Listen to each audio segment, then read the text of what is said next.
What's up, everybody? This is Dominic D'Angelo. It's a tremendous Tuesday, maybe a terrific Tuesday, maybe a tantalizing Tuesday, but it is Rumor and Innuendo, and we're on ad-free shows. I'm here with Robert Karpelis, WWE creative_ish on X, former WWE writer, and hey, we got some Raw to talk about, Robert, but maybe a little bit more too if we have time.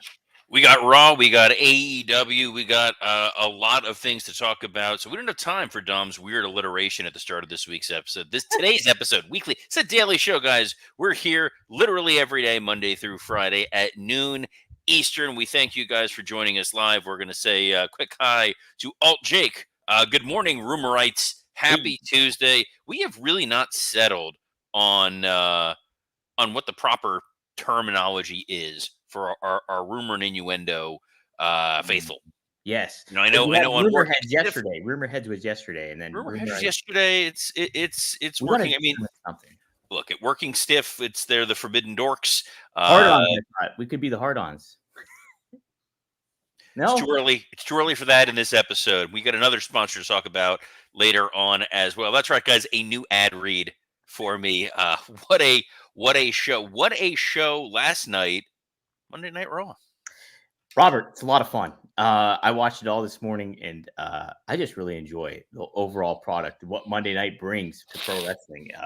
And it was a fun ride. Let's get to it. I'll do my darndest to do it in chronological order. We had Rhea, Dom, and Liv open the whole show.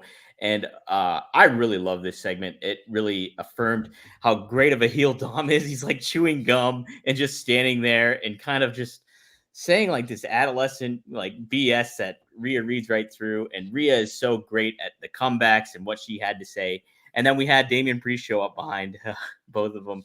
And then complete chaos ensued. I really like this opening segment. Robert, what did you think? Man, you paint a picture with words, Dom. It's a thing of beauty. And a shout out here from Jennifer V, who says love alliteration. So clearly one person here is into your weird alliteration. Look, this was perfect. They didn't get Rhea's response last week during Raw, so we still had somewhere to go. Obviously, she was irate.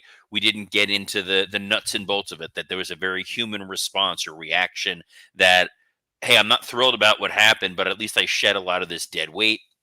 Liv and Dom being up at the top of the ramp near the vomitorium, and Dom using the logic that, you heard right here first on Rumor and Innuendo. I said a few weeks ago, you were going to see that turn in part because of the daddy mommy factor, but more importantly, because Liv is the person that helped Dominic Mysterio beat Rey. And that match was going to have importance. It was going to resonate throughout the story. We are in a brave new world here, kids, where things that happen on WWE programming actually kind of matter.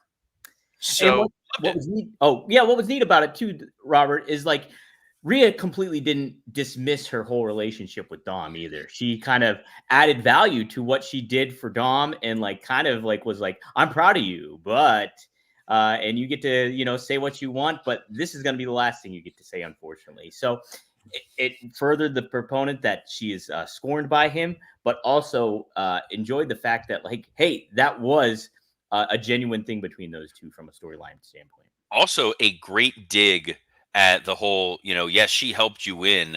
I would have liked to have been there to see you beat him on your own. Yeah. Like, just such a fun little, like, yes, she's mommy, quote unquote, but once she becomes a mom, once she becomes a parent, if you can master that level of just like surgical precision, she's gonna obliterate. If this is the morphing of Rhea Ripley from mommy to Jewish mom, I'm here for it, because that will be amazing. Priest showing up behind them like a monster, brawling through the concession stand like we're in Memphis. Or Tupelo, actually, I believe was the actual. Memphis did it a lot. The fact that it led to Carlito being in the ring. And kids, I hope you're sitting down. I hope wherever you are, right, if you're listening to this while you're jogging or running, which I know some of you do, you're going to want to find a bench. Carlito took some bumps. He did. That was our opening match, Dom. What'd you think of it? I liked it. I think it just furthers the aspect of Damian Priest really rising more so to like being a top baby face in the company overall. And somebody that other fans maybe that aren't into Cody, maybe aren't into CM Punk even, can hang their hats on with Damian Priest. And I think he's like a good alternative baby face for people to choose from. And I think he's going to really, that's going to further. I think him being a heel and showing his organic ability to kind of convey himself still through that, despite, having a group around him, I think spoke to him. And now it's going to be a little bit more now that he's on his own and has a friendship with Rhea still. I like the little touches here. I like the fact that, to your point, this was Damian Priest full-on babyface against Carlito, which is not something we've really had a chance to truly sink our teeth into. And he worked like a full-on babyface. The post-match, JD McDonough running out, then the rest of Judgment Day, it becoming a numbers game until Rhea Ripley showed up to kind of even things up a little bit. And the moment where you thought that Priest was going to finally get his hands on Finn Balor and McDonough takes the bullet for him, they're really, moment by moment, balancing out these stories to get you where you needed to be, to the point where after this first 20 or 25 minutes or so of Raw, I'm excited for a mixed tag match. Right. They got you amped up for it. I love, too, the spot with Dominic diving and then Damien just grabbing him by the neck and already having him. It's really just well done stuff. I think it elevated everybody that was involved, and that's ultimately what you want to get out of a storyline, and especially an opening storyline for a show. So I really liked it, Robert. Also, what I liked, the inclusion of Odyssey Jones and the slow drip of the tension between Xavier Woods and the New Day. We had Odyssey Jones. Can you promise me to never say slow drip again? It's very unsettling. I did. That is not a Blue Chew lead-in, guys. No. I'm genuinely disturbed by that. I'll try to hinder my vernacular by saying, what do you think of Vincent Winey, Robert?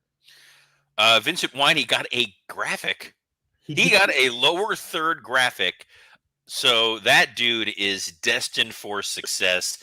Yes, that's one of those just great names that they're going to have fun with in the back. Odyssey Jones, the crowd not as over-the-top enthused for Odyssey Jones as they were last week, but I think they need a little bit of time. Mm-hmm. I think they're going to get there. And I think the crowd is also sensing that tension between Kofi and Xavier Woods, and it's potentially going to backfire onto Odyssey Jones a little bit. I'm curious how this is going to wind up playing out. I did like Karrion Kross coming out there with the returning beard. Yes. They heard us, Dom, and they were like, you know what that dude needs? He needs to bring the facial hair back. I thought it was a nice moment where we get into default wrestling mode of, you guys want to settle this next week? It's going to be a tag match. Then Kofi's like, tag match? It's going to be a 6-man. And you're like, oh, no, is there a little bit of... And they make that noise. If you make that noise, you don't have to talk at a booking meeting. You just go, and then, and then it's written. It's one of the secrets of wrestling. You don't need Carney. You don't need kayfabe gimmick Fernum Snavitz. You just need to and you're good. I liked it a lot. I love that they're positioning both these factions, quote unquote, about them being at odds, and then tension within the one, and then the mind games that Karrion Kross is doing, plus the nice little tribute Paul Erling had for Kevin Sullivan. There's a comment here from Lou. 4237. Does Woods turn on Kofi during the 6-man tag next week, or too soon? Maybe a step off the apron, refuse to tag. I think the finish here is most likely going to be blind tag. Woods gets tagged out by Odyssey. Odyssey comes in, gets the pin. So we're celebrating, hey, we won. And Woods is kind of like, that was gonna be my pinfall. We're gonna be mine. Yes. Ironically enough, Raw next week down here in Fort Lauderdale.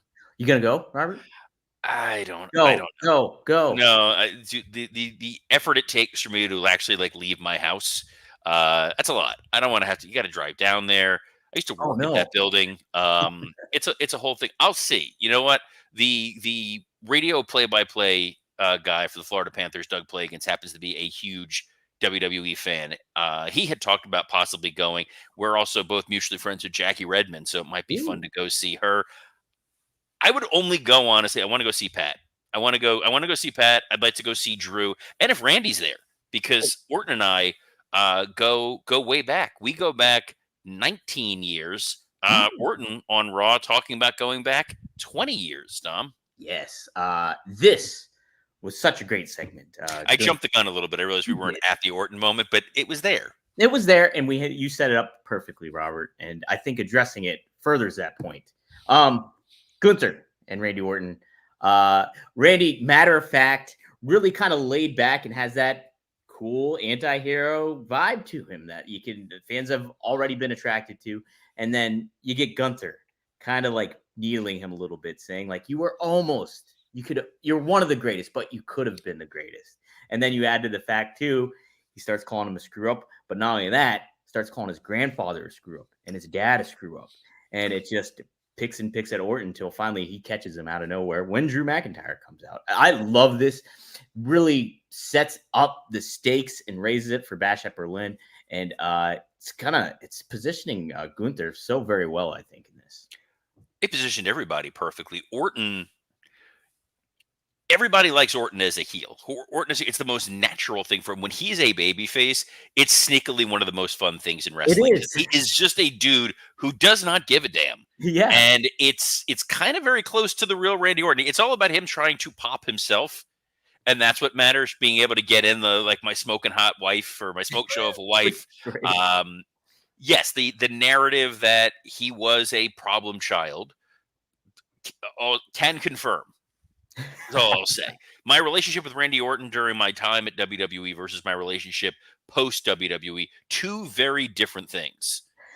He was a little bit of a wild child back then, a little bit of a running hot, but that locker room back then was a little bit of a rough crew. RVD can attest to that too, as well, when it comes to Randy Orton. Yes, Cowboy Bob can, because we put Cowboy Bob on the road to babysit Randy, to kind of be like, slow this thing down, and not to say that he was a screw up. That was what led to the whole Hep C thing with Taker, but that's neither here nor there. The fact that you're bringing in the familial legacy, the fact that you're talking about how you're the biggest screw up that there is, forwarding this idea of now this is personal, which, our friends at AEW can definitely learn from. Orton hitting the RKO on Gunther, which was a nice little touch. Drew coming out to remind people there are other people contending for that title. We read a litany of names a couple weeks ago about who could be going for it. And then Punk showing up with the belt. It was a real belt. Relax, kids. Some of you are like, title. No, it was his. It was, he hit him with the title, Robert? He hit him with Drew. He hit him with Drew's belt. I feel like we're going to wind up getting some kind of a I want to say Indian strap match, but I don't know if that's still politically Yappa Pie. Let's do a Yappa Pie strap match. Yes, we'll bring out the Yappa Pie strap match. That's kind of feels like where that's going there. Punk was like the least impressive part of this segment, which I'm okay with, because Punk is the guy who has the shortest runway going forward. Whether that is the potential for injury, the potential for behavioral upheaval, or just time. So, yeah. Yeah, I think overall, I really liked it. I didn't think, in our group text, we were saying, and me not watching Raw, I was like, did Punk say something weird or anything like that? Or what happened exactly? I thought he was just fine. I thought it was A-okay. Like, even the interview afterwards and stuff like that was okay. But, you know what it is? It's just A-okay. Punk becomes disappointing. To keep this within the nerd realm for some of y'all, the current phase of Marvel films since Endgame has been disappointing to people. However, when you compare those to the movies that we got in the early 2000s, these are all tremendous movies when compared to a Daredevil or Ghost Rider or Elektra or Punisher or Fantastic Four Rise of the Silver Surfer. We could keep this going for a very long time. So it becomes an unfair comparison because it is a higher bar for Punk to have to clear. But Punk just kind of being the generic baby face and the guy like, don't talk about my dog. I don't know why I'm doing this voice. What's going on here, Robert? I don't know what's going on. Is this your Fort Lauderdale voice? No, first of all, Fort Lauderdale is not the South. There's a very strange geographical phenomenon with Florida that the further south you go, the further north you wind up going. So once you enter like Palm Beach County, Miami-Dade, Broward, that area, it's all to some extent kind of an extension of Long Island. The further north you go, you get into Orlando, Tampa, Tallahassee, Jacksonville, a little bit further south.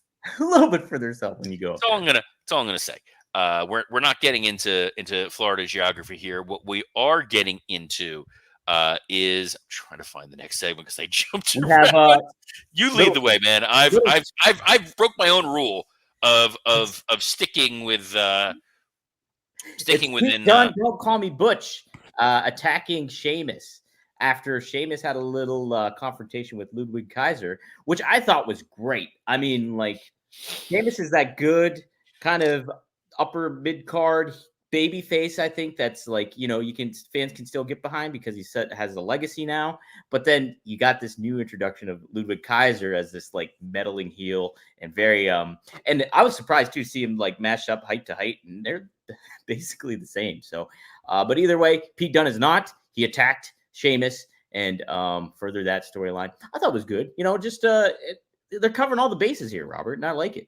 It's worked. You know what? You're giving your mid card something to talk about. The idea that Pete Dunne is pissed about being called Butch when he rightfully was pissed. It had nothing to do with Sheamus. And let's turn it into a storyline. Let's point out stupid things we've done.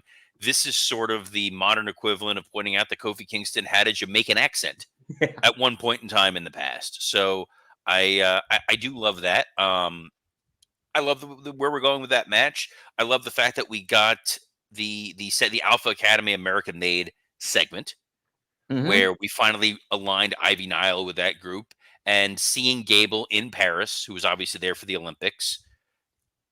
Good all around. Crowd was super into that Texas Tornado match. Yeah. They loved it.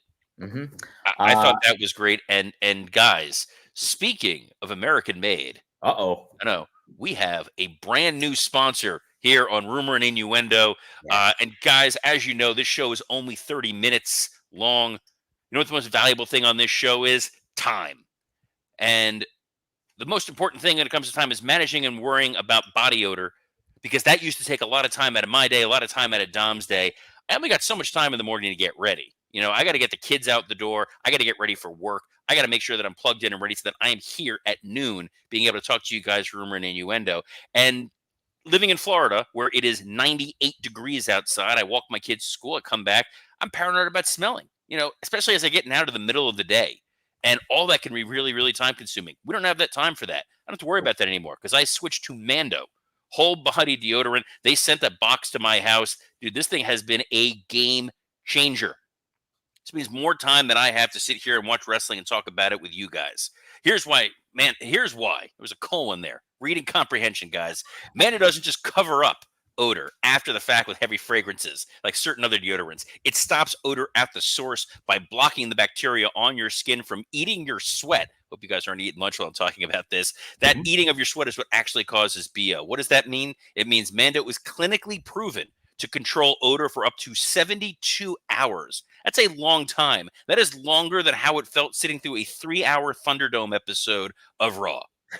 So give yourself the precious gift of time and get yourself some Mando whole body deodorant. We have a special offer for new customers. You get $5 off Mando's best-selling starter pack with code RUMOR at shopmando.com. Like I said, I got my shipment this weekend. There's a bourbon leather body wash. Ooh. I did not know this was going to be in there.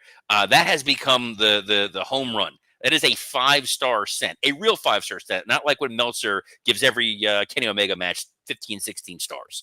All right, this is a whole body deodorant.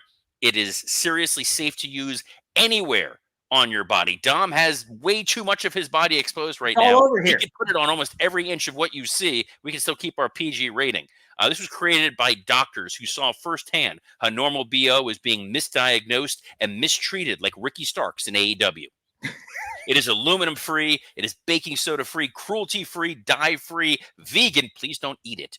But it's clinically proven to control body odor better than shower with soap alone. And if you have been to a wrestling show, one of the reasons why I might not be going next week is I don't know that the majority of the fans there are going to have Mando in their hands before them. But guys, you get Mando on you, I will gladly show up at your wrestling event. The Mando Starter Pack is perfect for new customers, comes with a solid stick deodorant, cream tube deodorant, 2 extra free products of your choice. You can choose that mini body wash, which does have that bourbon leather smell, which is amazing. It's also deodorant wipes, which are great to have walking around. I know when I used to carry around the baby bag, you always wind up needing that kind of stuff. More importantly, you're going to get free shipping. And again, I have a discount code to help get you hooked up on my new favorite smelling whole body deodorant. New customers get $5 off a starter pack with our exclusive code. That equates to over 40% off. Let's not make you guys do any further math. All you need to do is use use code RUMOR at shopmando.com. That is shopmando.com. They make me spell it because they know Dom is my co-host. That's correct. Yes. Thank you, Mando, for sponsoring this show. I got the Mount Fuji, and it smells great too. So lots of different scents. You're gonna smell good. Hey, feel good when you go to a wrestling show. I was saving the Fuji one for tomorrow. Oh, were you? Dang. I was, yes, but don't worry, I'm not going to do the Mr. Fuji impression. Oh my God, you're not getting canceled on day 2. Or one of my old coworkers at WWE, Russ Bacon, great camera guy, great production guy. Whenever we're watching old clips, he go, "Hey, any footage of that dick to go?" Every day comes out there. Loved him some dick to go. You know what I loved? What did you love, Robert? Big Bronson Reed. Man, we were texting about this, Robert. What? It is so right here. I like how you feel like you have to like redirect me, like I'm the kid in class not paying attention. I'm using your name for emphasis on the levity. Oh, you're emphasizing it. Okay, emphasizing it. Yes, I really liked what they're doing with Bronson Reed. It speaks to Triple H, what you were saying in the text too. What he knows what he's doing. It's amazing. It's just good work, and it builds confidence. And maybe for stars that we're not seeing really have the spotlight shown on them at the moment in time. So it speaks to that potential later on. But we're getting a perfect example of building literally a big new star in Bronson Reed. This is what's the most impressive about this. Bronson Reed was a guy who's been written off twice now by the WWE. And they have gotten him over to a point where that audience was white hot when he was going up there for the tsunamis. Before he even hit the first tsunami on Miz, when he had Miz in position for it, they were going nuts. Yeah. The audience is fully bought into what's going on here. You cannot overstate how amazing the job Triple H is doing in this role. This was thrilling. Yes, you squash Miz. You put up all of his accolades on there. He's won a bunch of titles. He's been around forever. You can not only beat him, but beat him and tie it into their sponsorship with the MTV Challenge reality show. That's right. And squashing Truth is always going to get people angry. We got time for one more match, and hell of a match for the main event of Raw. Dom. Absolutely, a lot of fun. I was interested to see how are they going to book it out. Did you want to tell them what that match was, Dom? Oh yes, it was the 2 out of 3 falls. Sami Zayn versus Braun Breaker. R-Truth made that mistake too for the Intercontinental Championship. And before we got to it, we had Jey Uso and Sami have a little segment backstage, which I thought was great too, further the friendship there. But then we get the match. Curious how they were going to lay it out. Sami gets the first pinfall. Bronson gets the next 2. Braun gets the next 2. That's going to be tough for me. And I thought it was great. I thought that everybody benefited again from this main event. And yet again, we close another Raw with Braun Breaker standing tall. It's been a common occurrence around these parts. Hell of a match. It was exactly what we talked about yesterday. Gives Sami Zayn a chance to get a pin, which he did. He hit the haluva kick. He got the pin on Braun Breaker. It then became Braun fighting from underneath, which is not a position you typically have from him. And he needed to up his intensity. The way he threw Sami like a lawn dart, like not quite at Rey Mysterio, Kevin Nash levels, but good enough that that'll be in video packages for a while. And kudos to the production team. 3 different camera angles all set up for that spot. That was well thought out, well planned in advance. I really appreciated that. The final spear being the super spear, I guess, coming off the top rope, that it took everything in him to beat Sami. It was really good. I did appreciate the little tease before the match. Jey Uso and Sammy getting pumped up, and Jey again talking about the tag titles. And Sammy's enthusiasm seemed a little less than over the top for that. It got a muted yeet, if you will. It did. It kind of did. I was thinking it was focused, though. I thought it was dialed in a little bit. We'll see what happens, though. Fun Raw. A lot of fun. Can't wait for next week again. It's been good stuff. Can't wait for next week again. Can't wait tomorrow night. We've got the Dynamite, but I think we do have a little bit of AEW news to close out this show here, yes, Mr. D'Angelo. Boy, it is a doozy. Britt Baker, MJF, that's been the ongoing off-air drama for the AEW. According to Fightful, the details are he said, she said at this point, but we're told there were a confrontation between Britt Baker approaching Alicia Toot. Heard all about that stuff. It was alleged that MJF barged in. That was not the case. He ended up knocking on the door. She invited him in. They had their conversation, and MJF ended up punching a wall. But in an interview that MJF had, he was asked about this, and he said, I don't have to like all my coworkers, and that's fine. Tell me if this passes the smell test. I barge into a women's locker room. I scream in the face of a 110-pound woman and then physically threaten her by punching a wall in her vicinity. I don't get suspended. Does that pass the smell test to you? Almost everything that was written didn't happen. So, yeah, Robert, MJF addresses it. You really don't have to like all your coworkers. You don't. There's plenty of people. That's how this show works. Oh, is it? Okay. No. Who else works here, Robert? Or there's a point. It depends on whether or not you remember to post this week's episode. But I kid. We love Dom. But put a pin in that for a moment. Look, MJF's argument is salient. The idea that, yes, if he would have barged into a women's locker room and started yelling and screaming, you would think he would be suspended. On the other hand, it is AEW. Crazier things have gone by the wayside without any sort of action. But I tend to believe that, yes, he was invited in. They had an airing of grievances. They clearly have a disagreement on how they view things. Given how successful MJF was with Adam Cole during their brochacho phase, it is a little odd to see. But then again, there seems to be some rumor and innuendo about the status of Britt Baker and Adam Cole. Mm-hmm. We know nothing. We're not commenting on that at all. But, you hear things somewhere, and all of a sudden you start looking at these puzzle pieces and step back and wonder, in this chapter of the death of AEW that Brian Alvarez will wind up probably writing someday, will this be a factor? I think this was good damage control on his part. He did say further in that interview he's excited for the Mercedes Moné Britt Baker match that we're going to get. So he turned it back into making money. He's very good at what he does, and Dom, you're very good at what you do. Aw, thanks. Yeah. No, not here. On other shows. On other shows. Shows. You mean like One of a Kind with RVD? New episode just dropped yesterday called RVD Here Comes the Pain. And I called it that because we talk about video games and action figures. We also talk about what may be his greatest match. Or Rob's not a big into the favorites aspect, but he gives a reasoning to why a certain match might be his greatest match. Well, you told us what it was yesterday, so I appreciate the reverse tease. That's great. For the new listeners here. You are a master of promotion. I will promote Working Stiff.